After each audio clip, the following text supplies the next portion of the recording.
नमस्कार दोस्तों, स्वागत है आप सबका आपके अपने चैनल बेसिक नॉलेज में। दोस्तों कैसे हैं आप सब? आशा करता है आप सभी बहुत अच्छा है, आप लोग की पढ़ाई भी बहुत अच्छे तरीके से चल रही है। जी हाँ दोस्तों, आप लोग का एग्जाम सामने आ चुका है तो बिल्कुल पढ़ाई में जुट जाइए। दोस्तों आप लोग का जो मॉडल पर आया था मैथ का क्लास 10th का, उसका जो आप लोग का बचा हुआ था 46 से लेकर 49 तक, ठीक है, जो कि 5 नंबर का सवाल था। तो आज सभी का हम लोग डिटेल में सॉल्यूशन देखेंगे और इसका आप लोग को पीडीएफ भी टेलीग्राम ग्रुप में प्रोवाइड करवा दिया जाएगा। तो अभी तक अगर आप लोग टेलीग्राम ग्रुप में नहीं जुड़े हैं तो डिस्क्रिप्शन में उसका लिंक दिया हुआ है, जाकर वहाँ से जुड़ सकते हैं। तो चलो इस वीडियो को शुरू करते हैं और देखते हैं कि कैसे इसको सॉल्व कर। बहुत आसान आसान सा सवाल है और बिल्कुल बहुत महत्वपूर्ण सवाल, ठीक है। तो बिल्कुल सभी वीडियो को एक ही रिक्वेस्ट है सभी से कि वीडियो को पूरा देखिएगा, कुछ नॉलेज मिलेगा और एग्जाम में इसी टाइप का क्वेश्चन इसी पैटर्न पर सवाल पूछा जाएगा। तो बिल्कुल वीडियो को पूरा देखिए और जो भी किसी को जरूरत है पीडीएफ को टेलीग्राम से डाउनलोड कर सकते हैं। चलिए इसको शुरू करते हैं, ठीक है। देखिए 46 नंबर आप लोगों का क्या बोल रहा है क्वेश्चन। इसमें लोग एक इक्वेशन दिया हुआ है, ठीक है। क्या दिया हुआ है? 2x² - 3x + 5 ये दिया हुआ है। इसमें आप लोग को द्विघाती सूत्र का प्रयोग करके ये बताना है कि मूल वास्तविक है कि काल्पनिक है, और साथ ही अगर वास्तविक होगा तो इसका आप लोग मूल निकालना है, ठीक है। तो पहले हम लोग देखेंगे इसमें कि मूल वास्तविक है तो उसका कंडीशन हम लोग को पता है। तो चलिए चेक कर लेते हैं, ठीक है। तो हम लोग को पता है कोई भी द्विघात समीकरण किस रूप में रहता है? ax² + bx + c के रूप में रहता है ना। तो यहाँ देखिए आप लोग का a मतलब 2 दिया हुआ है तो हम लोग a बराबर 2 लिख दिए। b कितना दिया है? ये -3 तो हम b बराबर -3 लिख दिए। और c कितना यहाँ पे 5 तो c बराबर 5 लिख दिए, ठीक है।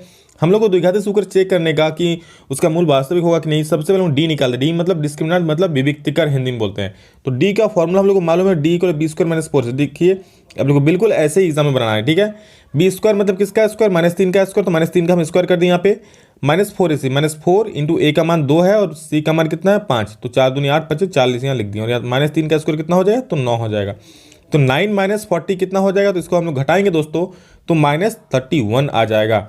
अब -31 जो कि नेगेटिव में आ रहा है इसलिए डी क्या हो गया? 0 से छोटा हो गया। अब माइनस में है भैया तो छोटा ही होगा 0 से। हाँ सर। तो याद रखिएगा जब भी डी का वैल्यू 0 से बड़ा होगा तो मूल वास्तविक होगा। ध्यान सुनिए, क्या?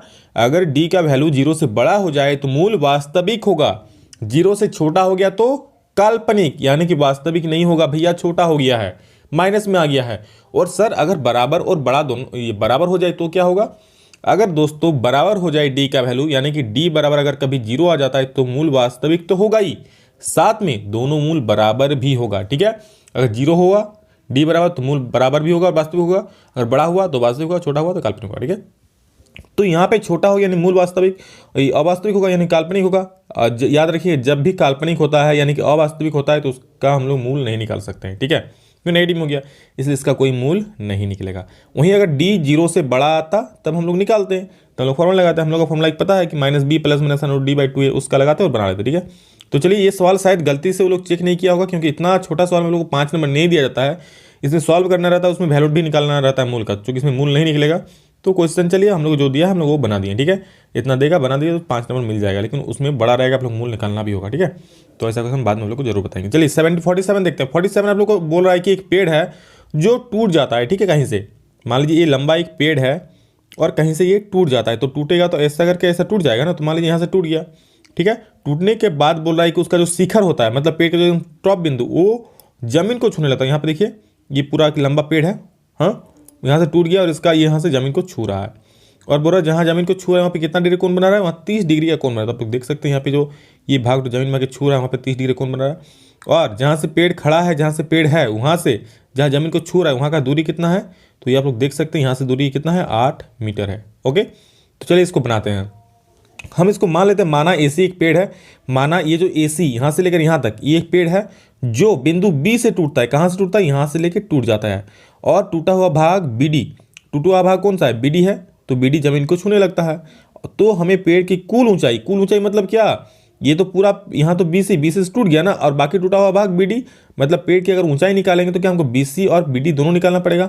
यानी कि ये वाला खड़ा है और बाकी टूट गया, दोनों मिला के कुल ऊंचाई होगा ना, इसलिए BD + BD निकालना होगा। चलिए बहुत बढ़िया, अब शुरू करते हैं हम लोग का ब्रह्मास्त्र। क्या? समकोण त्रिभुज BCD में, ठीक है।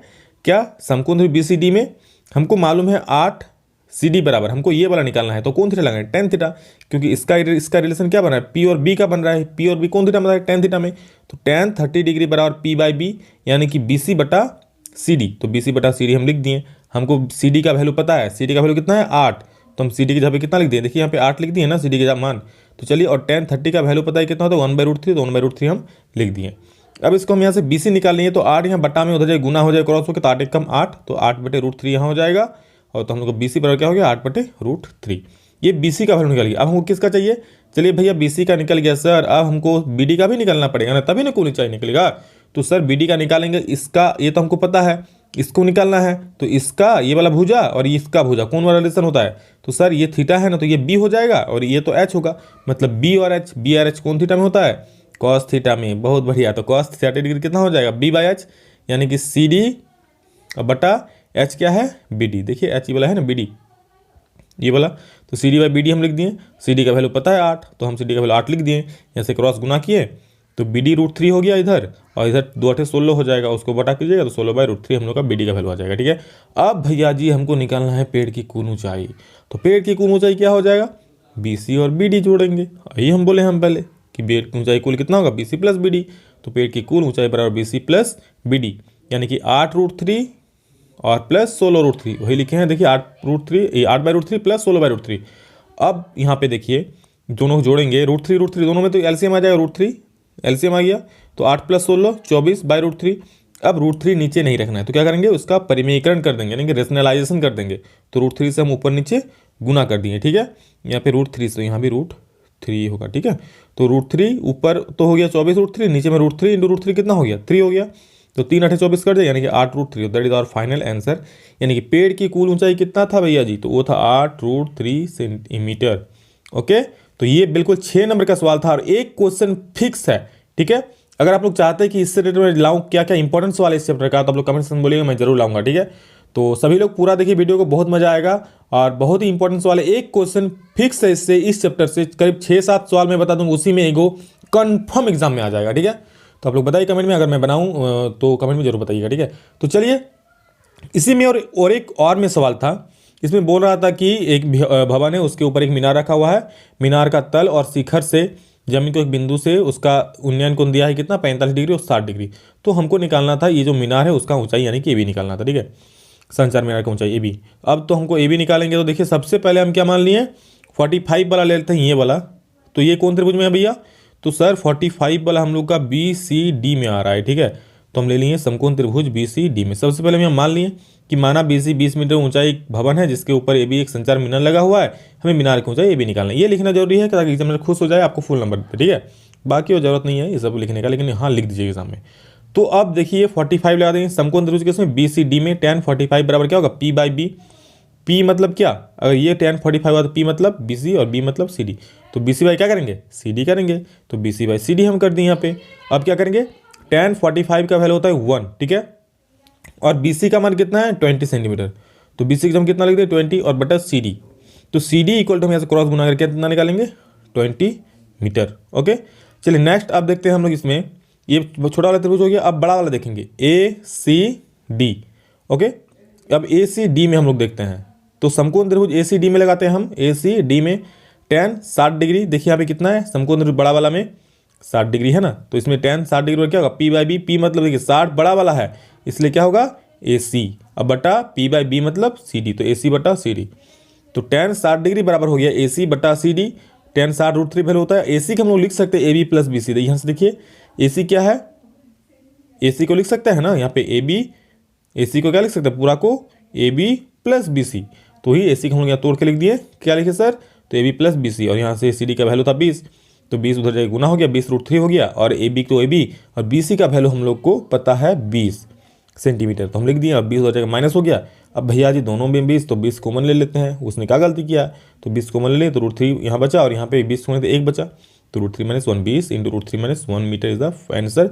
तो इसीलिए संचार मीनार की ऊंचाई क्या हो जाएगा AB बराबर 20 × √3 - 1 metre, that is our final answer. Okay, तो ये बहुत ही इंपॉर्टेंट सवाल है। चलिए नेक्स्ट सवाल देखते हैं हम लोग का क्या है, और ये है 48 नंबर, बहुत ही ज़्यादा महत्वपूर्ण क्वेश्चन, 90% चांस एग्जाम में आने का। आप लोगों को 2 परिमेय हम बताएंगे, उसी में एग्जाम में आ जाएगा।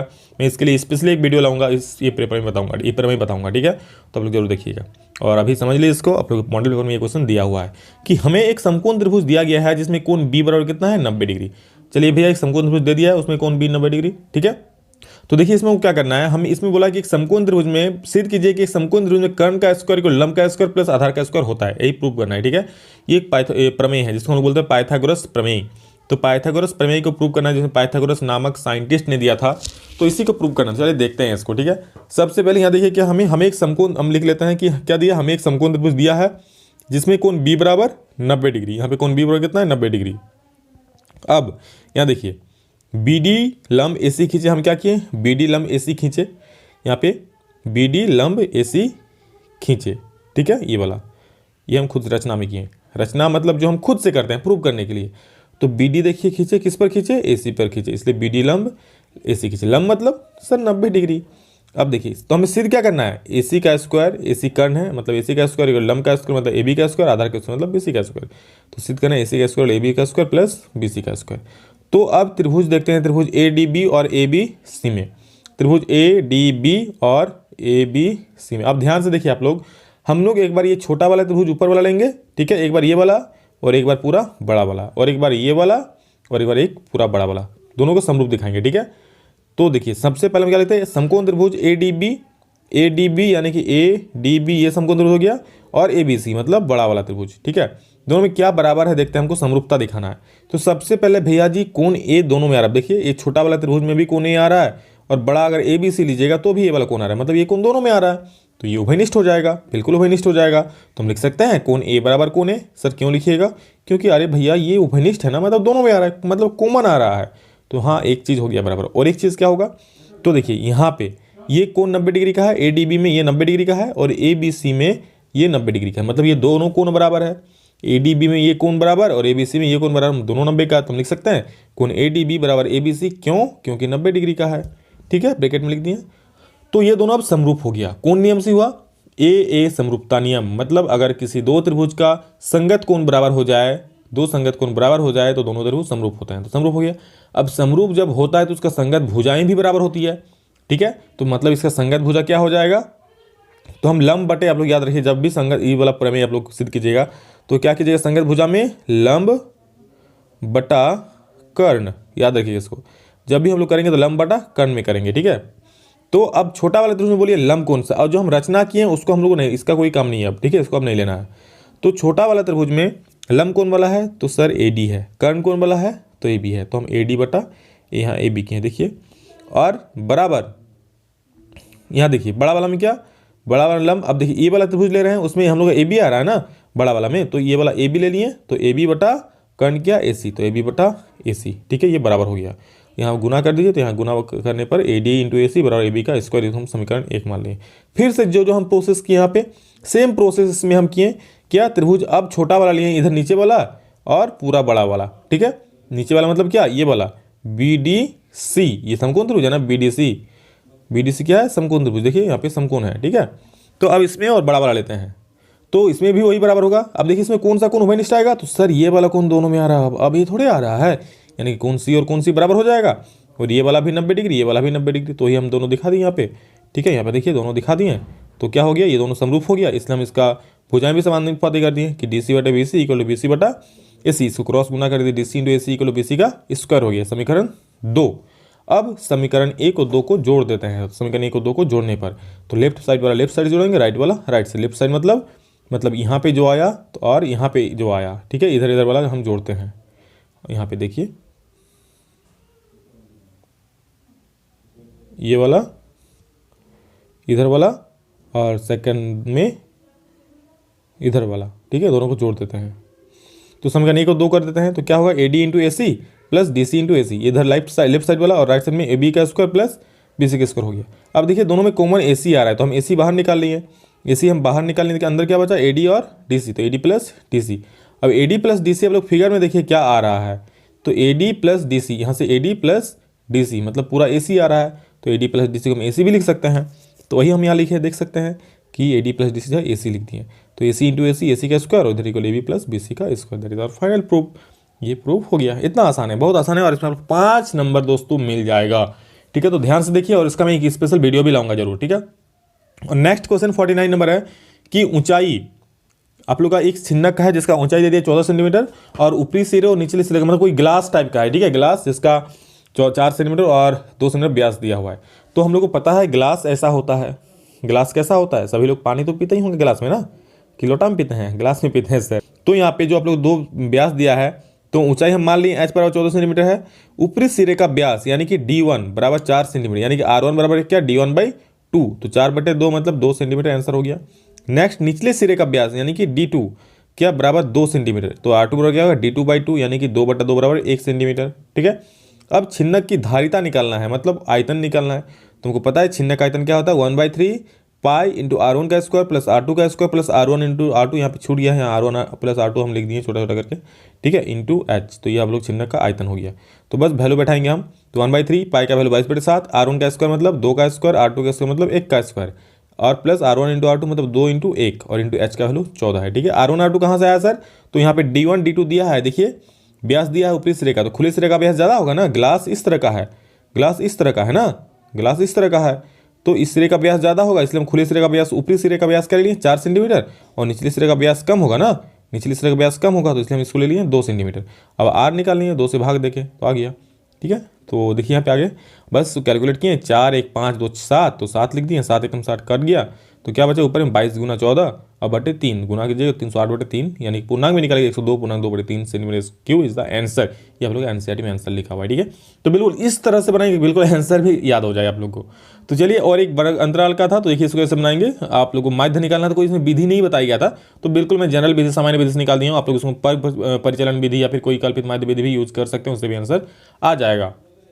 तो सिंपल माध्य विधि में क्या, ये तो दिया हुआ है आप लोग का, ये भी दिया हुआ है, हम लोग एक्साई निकालें, वर्ग चिन्ह निकालिए, कैसे निकालते हैं सर, तो दोनों को जोड़ के आप लोग 2 से भाग दीजिए, 25 + 10 35/2 यानी 17.5, 25 + 40 65/2 यानी कि 32.5, 40 + 55 95/2 यानी 47.5, तो सभी को जोड़ के 2 से भाग दीजिए, आप लोग का ये चीज़ निकल जाएगा हर एक में। इसके बाद हम लोग एफ आई एक्स आई निकालना होता है, क्योंकि माध्य का फॉर्मूला जो होता है सिंपल, वो क्या होता है, sigma F I X I by sigma F आई। तो यहाँ पे सबको गुना कर दीजिए, जितना है सबको गुना कर दीजिए, आप लोग का ये वाला चीज़ आ जाएगा। ठीक है, अब जैसे हम लोग 2 को गुना करेंगे 17.5 से, तो आएगा 35.35, 3 को करेंगे 32.5 से, तो ये वाला चीज़ आएगा, 6 को इससे करेंगे 62.5 से, तो हमको 375 आएगा, तो ये सारा चीज़ आ जाएगा। अब हमको निकालना है माध्य, तो उसके लिए हमको सभी को जोड़ देना है, तो हम यहाँ पे सभी को जोड़ दिए, यहाँ पे जोड़ दोस्तों यहाँ हो जाएगा 1860, यहाँ हम लिखे नहीं, लिख दीजिएगा 1860, और यहाँ जोड़िएगा तो आ जाएगा 30। ठीक है, तो माध्य बराबर होता है हम लोग sigma F I X I by sigma F I. Sigma F I X I कितना है जोड़, 1860 आया ना, तो 1860 बटा में कितना 30, तो बटा में 30, इसको काटिएगा तो आ जाएगा 62। That is our final answer. और ये जो मॉडल पेपर हुआ, यहाँ पे आप लोग का सारा मॉडल पेपर का सॉल्यूशन समाप्त होता है। 1 से लेकर 49 तक का सारा क्वेश्चन डिटेल में इस चैनल पर बताया हुआ है, और किसी चैनल पर ये ऐसा क्वेश्चन नहीं बताया गया है। हर एक क्वेश्चन इतना डिटेल में बताया गया है, तो आप लोग जरूर देखिए, उसका फायदा उठाएं। हर एक दोस्त को प्लीज़, आप सभी से रिक्वेस्ट है, हर एक दोस्त को जरूर शेयर कीजिए, ताकि सभी लोग अपने दोस्तों को शेयर कर पाएँ, सभी लोग पढ़ पाएँ और सभी लोग आगे बढ़ें। ठीक है, क्योंकि बहुत सारे लोग ट्यूशन नहीं पढ़ते होंगे, तो लोगों को जरूर इसका फायदा हो। और दोस्तों, चैनल पर पहली बार चैनल को सब्सक्राइब कर जाऊँ, एग्जाम तक बहुत ही बढ़िया तैयारी कराया जाएगा, बिल्कुल सब्सक्राइब करके रख लीजिए, अपने सारे दोस्तों को भी शेयर कर दे, ताकि उन लोगों का बहुत ज़्यादा लाभ हो। तो चलिए दोस्तों, अभी के लिए इतना ही, नेक्स्ट वीडियो में जल्द मिलते हैं। आप लोग बहुत अच्छा कंटेंट लाएंगे हम लोग के लिए, और आप लोग इस चैनल पर 10,000 सब्सक्राइबर पार कर दे, उसके लिए मैं और एक बार सभी को शुक्रिया अदा करता हूँ। बहुत सारा प्यार आप सभी को, बहुत सारा धन्यवाद, थैंक यू। और चलिए दोस्तों, अभी के लिए इतना ही, नेक्स्ट में फिर मिलते हैं अच्छे वीडियो के साथ। तब तक के लिए जय हिंद, वंदे मातरम।